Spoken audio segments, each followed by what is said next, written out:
অনেক দিন পর চট্টগ্রাম ইউনিভার্সিটি ইউনিটের 23-24 সেশনের আমার কোশ্চেনটা খুঁজে পেলাম। সেট ছিল 1।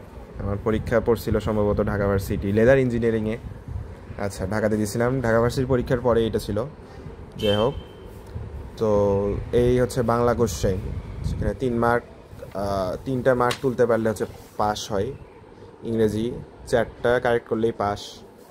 পদার্থবিজ্ঞান এইদিকে আমি ছবিও দিয়ে দিব, সমস্যা নেই। আপনি একটু দেখে নেন কোশ্চেন কীরকম, সেটার আইডিয়াটা নেন। আচ্ছা, তো এই গেল সম্ভবত কেমিস্ট্রি গেল। তারপর ম্যাথ দেখাইছিলাম, বায়োলজি পারতাম না। তো এই হচ্ছে ম্যাথ। আচ্ছা, গেল ম্যাথ। ক্যালকুলেটর থাকে যদিও, বায়োলজি দেখালে খুব ভালো হতো। মানে কোশ্চেন আসলে খুব সহজ করছিল, বাট 24-25-এ খুব বাজে কোশ্চেন করছে। দেখেন আসলে প্যাটার্ন চেঞ্জ হয়ে গেছে চট্টগ্রাম ভার্সিটির। তো এটার আমি ছবিটাও দিয়ে দিচ্ছি। বাই।